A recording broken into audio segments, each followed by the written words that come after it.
அல்லாஹ்வினுடைய தூதர் நம்மை எப்படி இந்த உலகத்திலே வாழ வேண்டும் என்று சொல்லி இருக்கிறார்கள். உமரே, உமக்கு தெரியாதா கேட்கிறார்கள். ஒரு பயணத்துக்கு வந்தவனை போல், ஒரு பிரயாணத்தை போல், ஒரு பிரயாணத்துக்கு வந்தவன் அடுப்பு சட்டி பொட்டி எல்லாத்தையும் தூக்கிட்டு வருவானா? கட்டிலு மெத்த ஏசி எல்லாத்தையும் தலையில தூக்கிட்டு வருவானா? பிரயாணத்துக்கு வந்தவன் எதை எதையெல்லாம் கொண்டு வருவானோ அதுதான் ரசூல் ஸல்லல்லாஹு அலைஹி வஸல்லம் வச்சிருந்தாங்க. அதுதான் சொன்னாங்க ரசூல் ஸல்லல்லாஹு அலைஹி வஸல்லம். ஆனால் இன்றைக்கு வாங்கி குவிக்கின்றோமே, தேவையற்ற பொருள்களை எல்லாம் நம்முடைய வீடுகளிலே குவித்து வைக்கின்றோமே. மறுமைக்காக அனுப்புகின்ற மக்களாக இருக்கிறோமா? அற்ப உலகத்திலே அழிந்து போகக்கூடிய இந்த உலகத்துக்காக வீடு நிறைய வாங்கி சேர்க்கின்றோமே. மறுமைக்காக எதை சேர்த்து வைத்திருக்கிறோம்? எதை முற்படுத்தி வைத்திருக்கிறோம்? சிந்தித்து பாருங்கள். உமர் ரலியல்லாஹு அன்ஹு அவர்கள் அபூதரின் இந்த நிலையை பார்த்து அழுதார்கள். விடிய விடிய அந்த இரண்டு தோழர்களும் அழுது கொண்டே இருந்தார்.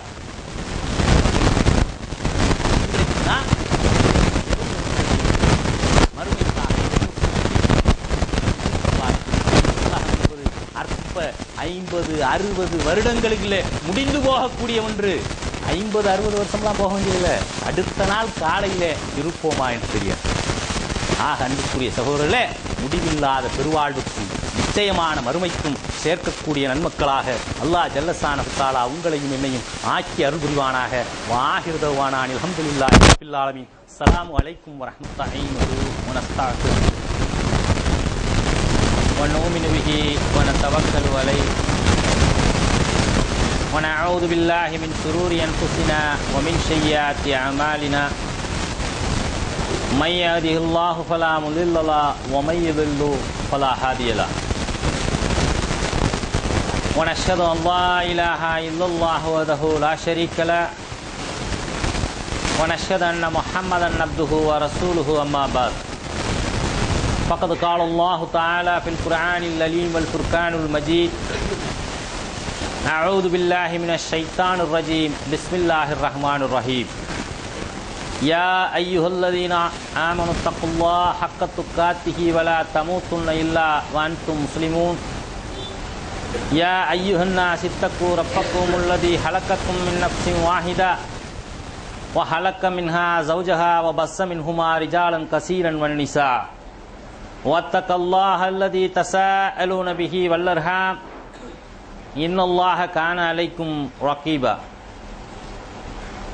يا أيها الذين آمنوا اتقوا الله وقولوا قولا سديدا يصلح لكم أعمالكم يغفر لكم ذنوبكم ومن يطع الله ورسوله فقد فاز فوزا عظيما صدق الله العليم.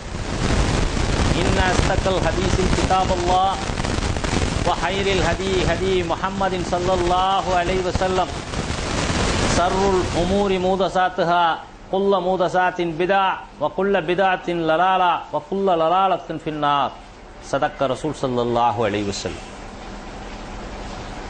விண்ணும் மண்ணும் விரிகதிரும் வெண்மதியும் வெளியும் தாரகையும் இயக்க வைக்கும் கோள்வளமும் ஜின்னும் மனுவும் திருமண படைப்பினமும் இன்னும் பலவும் இயக்குகின்ற வல்லோனாம் அல்லாஹுவை போற்றி புகழ்ந்தவனாக அவனுடைய தூதர் எம்பெருமானார் ஸல்லல்லாஹு அலைஹி வஸல்லம் அன்னவர்களின் மீதும் அன்னாரின் அடியொற்றி நடந்த உத்தம தோழர்களின் மீதும் தாபியீன்கள் மற்றும் தபஅத் தாபியீன்கள் மீதும் நல்லதை எடுத்துச் சொன்ன இமாம்களின் மீதும் இந்த மார்க்கத்திற்காக தங்கள் இன்னுயிரை ஈந்த சுஹதாக்களின் மீதும் இந்த வெள்ளிக்கிழமை வேளையில அல்லாஹ் ஜல்லஷானஹு தஆலா கடமையாக்கி இருக்கின்ற காரணத்தால் நம்முடைய வேலைகள் வியாபாரங்கள் இன்ன பிற அலுவல்கள் அனைத்தையும் விட்டுவிட்டு அவனை துதிப்பதற்காகவும் அவனை தொழுவதற்காகவும் அவனுடைய இல்லம் நோக்கி வந்து அமர்ந்திருக்கக்கூடிய உங்களின் மீதும் என் மீதும் அந்த ஏக இறைவனின் சாந்தியும் வற்றா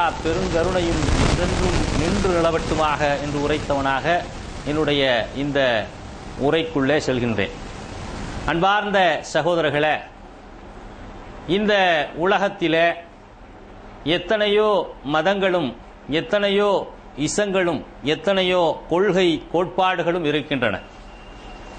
அதை பின்பற்றுகின்ற மக்களுக்கும் முஸ்லிம்களாகிய நமக்கும் உள்ள வேறுபாட்டிலே பல வேறுபாடுகள் இருந்தாலும் மிக முக்கியமான ஒரு வேறுபாடு என்னவென்று சொன்னால், மற்ற மதங்களுக்கும் இஸ்லாத்துக்கும் மற்ற மதங்களை பின்பற்றுவோருக்கும் முஸ்லிம்களுக்கும் உள்ள ஒரு மிகப்பெரிய வேறுபாடு மறுமை நம்பிக்கை.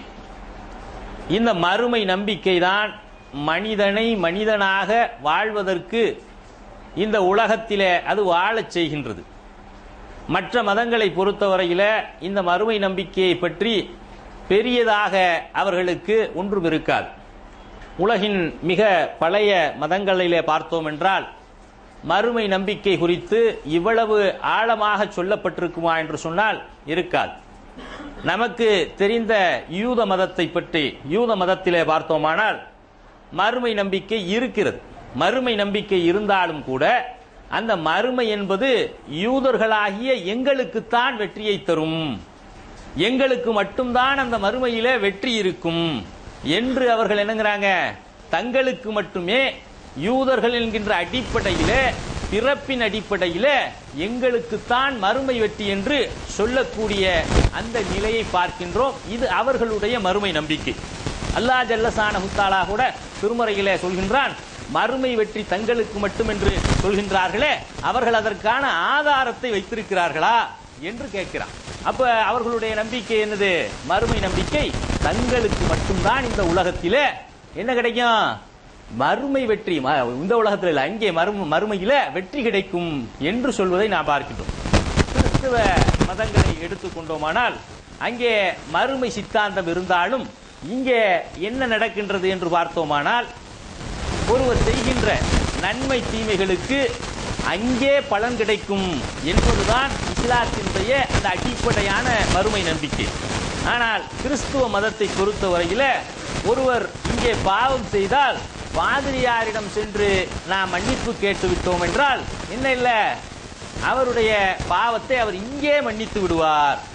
அல்லது இந்த உலகத்திலே இருக்கின்ற ஒட்டுமொத்த மக்களின் பாவங்களுக்காகத்தான் இயேசு ரத்தம் சிந்தினார் என்று சொல்லி மறுமை நம்பிக்கை, மறுமையிலேதான் ஒரு மனிதனுக்கு தண்டனை கிடைக்கும் என்கின்ற அந்த நம்பிக்கையில என்ன செய்யறாங்க, இங்கேயே பாதிரியார்ட்ட மன்னிப்பு கிடைச்சிரும் என்று நினைக்கிறார்கள். நாம் வாழுகின்ற இந்த இந்தியாவில் மிக பெரும்பான்மையான மக்களாக இருக்கக்கூடிய இந்து மத மக்களிடத்தில் இந்த மறுமை நம்பிக்கை எப்படி இருக்கிறது என்று பார்த்தோமானால், மறுமையை பற்றிய சித்தாந்தமே அங்கே கிடையாது. இங்கே மறுபிறப்பு என்கின்ற சித்தாந்தம் தான் இந்து மதத்தின் அடிப்படையில் இருப்பதை நாம் பார்க்கின்றோம். என்ன அது மறுபிறப்பு? இந்த உலகத்தில் ஒருவர் செய்கின்ற நன்மை தீமைகள் அடிப்படையில் அவர் இன்னொரு பிறப்பிலே கஷ்டப்படுவார் என்பதுதான். அந்த கஷ்டப்படுவார் அல்லது அவர் நல்லது செய்திருந்தால் அதற்காக நன்மை பெறுவார் என்பதுதான் மறுபிறப்பு சித்தாந்தம். அது நம்மள்கிட்ட இருக்கிறது மறுமை சித்தாந்தம். இந்து மத அடிப்படையில் இருக்கின்றது மறுபிறப்பு சித்தாந்தம். எப்படி அப்படின்னு கேட்டோம்னா, ஒருத்தர் என்ன பாரான், கடந்த பிறவியிலே செய்த பாவங்களுக்காகத்தான் இந்த பிறவியிலே அவர் கஷ்டப்படுகின்றார், கடந்த பிறவியிலே செய்த நன்மைக்காகத்தான் இந்த பிறவியிலே அவர் நன்றாக இருக்கின்றார் என்கின்ற சித்தாந்தம் இந்து மதத்திலே மறுபிறப்பு சித்தாந்தமாக இருக்கின்றது. 7 பிறப்பு 7 பிறப்பு இருக்கு என்றெல்லாம் சொல்றாங்க. அப்ப எவ்வளவு கேலிக்குரியதாக இந்த சித்தாந்தம் இருக்கிறது என்று பார்த்தோமானால், ஒருத்தர்கிட்ட போய் ஒரு சொன்னா, இடே நாயை அடிக்காத, ஏன் நாயை அடிக்க கூடாது அப்படிம்பாரு. நாயை அடிச்சா மறுபடியும் என்னங்குமா, அடுத்த பிறப்புல அது மனுஷனா வந்து நம்ம நாயாயி அது அடிக்கும் அப்படின்னு இவன் சொல்றான். நம்மாளு என்னங்கிறான், இல்ல போன தடவை நான் நாயா இருந்தப்ப அது கல்லால் அடிச்சது, அதுக்கு தான் நான் இப்ப திருப்பி அடிக்கிறேன் என்று சொல்லக்கூடிய அளவுக்கு கேலி கூத்தாக மறுமை சித்தாந்தத்தை மறுபிறப்பு சித்தாந்தமாகி வைத்திருக்கக்கூடிய ஒரு நிலையை பார்க்கின்றோம். ஆனால் இந்த எல்லா மதங்களையும் எல்லா கொள்கைகளையும் விட மறுமை சித்தாந்தத்தை இஸ்லாத்தினுடைய நம்பிக்கைகளின் அடிப்படையாக வைத்திருக்கிறது. இதை நம்பாமல் ஒருவர் முஸ்லீமாக இருக்க முடியாது என்கின்ற அடிப்படையில் மறுமை சித்தாந்தத்தை இஸ்லாம் வைத்திருக்கிறது. நபிகள் நாயகம் ஸல்லல்லாஹு அலைஹி வஸல்லம் அவர்களிடத்தில் ஈமான் என்றால் என்ன என்று கேட்கின்ற போது, ஆமன்து பில்லாஹ், அல்லாஹுவை நம்புவது, ஓ மலாயிக்கத்திஹி, மலக்குமார்களை நம்புவது, ஓ குத்துபிஹி, கிதாபுகள் வேதங்களை நம்புவது, ஓ ருசுலிஹி, ரசூல்மார்களை நபிமார்களை நம்புவது, வல் யௌமில் ஆஹிரி மறுமை நாளை நம்புவது என்கின்ற இந்த நம்பிக்கையில இஸ்லாத்தின் அடிப்படை நம்பிக்கைகளிலே ஒரு நம்பிக்கையாக இருக்கின்ற இந்த மறுமை சித்தாந்தத்தை எந்த அளவிலே நாம் உட்கொண்டிருக்கிறோம் என்பதுதான் இன்றைக்கு நாம் பார்க்க இருக்கின்ற இந்த தலைப்பு. எந்த அளவுக்கு உட்கொண்டிருக்கிறோம்? மறுமை என்கின்ற சொல்லை நம்புகின்றோம், மறுமை ஒன்று உண்டு என்று கூட நம்புகின்றோம்.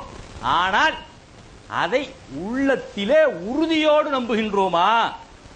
மறுமை என்கின்ற நாள் ஒன்று நிச்சயமாக உண்டு, அந்த மறுமைக்கிலே நாம் விசாரிக்கப்படுவோம்.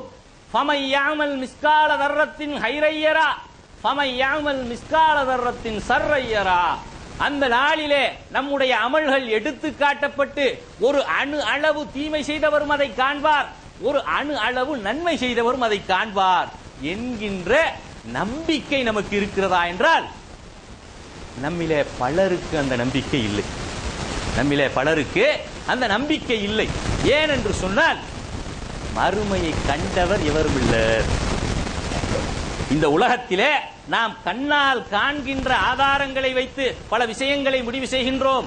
இந்த மார்க்கத்தை கூட இன்றைக்கு அறிவியல் பூர்வமாக இருக்கிறது என்பதற்காக ஏற்றுக்கொள்கின்றவர்களாக இருக்கின்றோம். ஆனால் மறுமை என்கின்ற இதை கண்ணால் யாரும் காணாத காரணத்தினால் என்ன நினைக்கிறோம்?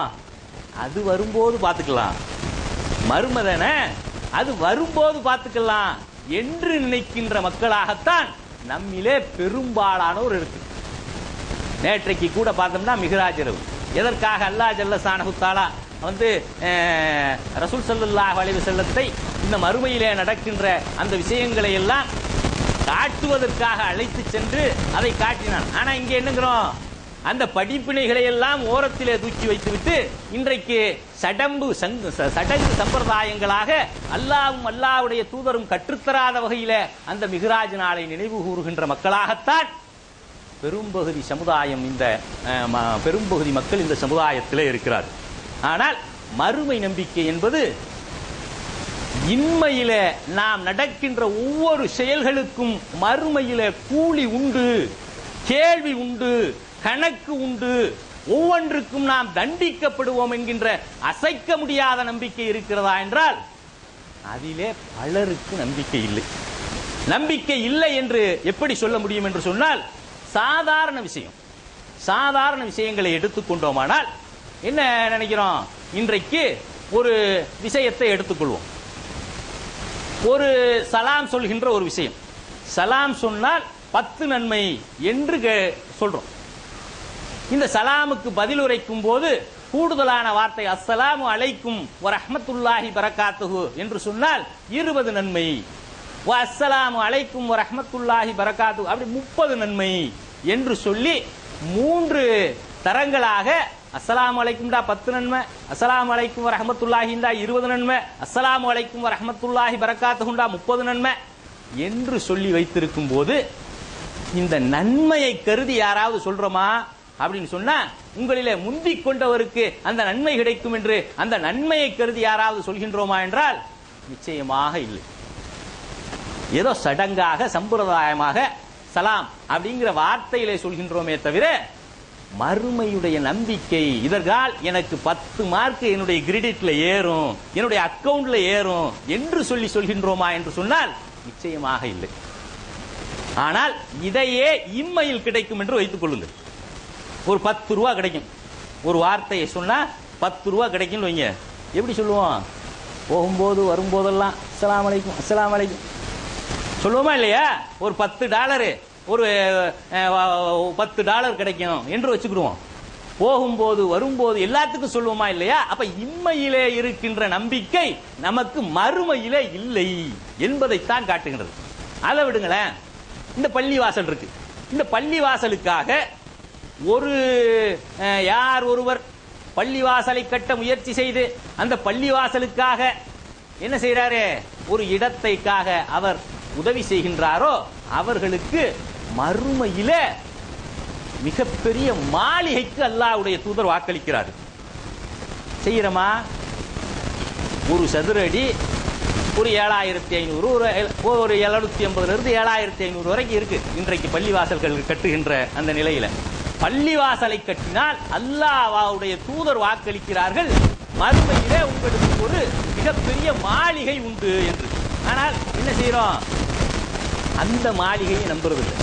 இங்கேதான் என்னங்கிறோம், நாம நம்புறோம். எப்படி நம்புறோம்? மறுமையில தானே கிடைக்காது. ஆனால் உண்மையிலேயே மனிதன் என்பவன் நீண்ட நாளுக்கு பிறகு கிடைக்கின்ற ஒன்றுக்காக உழைக்காமல் போராடாமல் இருந்து விடுகின்றானா என்று சொன்னால் நிச்சயமாக இல்லை. என்ன செய்யறான் மனிதன்?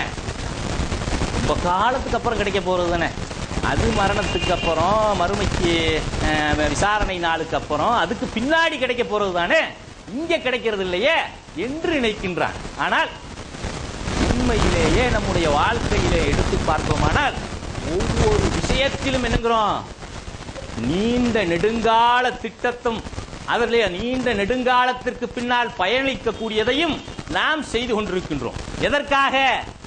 நிச்சயமில்லாத இந்த இம்மைக்காக. நிச்சயமான மறுமையை என்னங்கிறோம், புறக்கணித்துக் கொண்டிருக்கிறவர்களாக. என்ன நிச்சயம் இல்ல?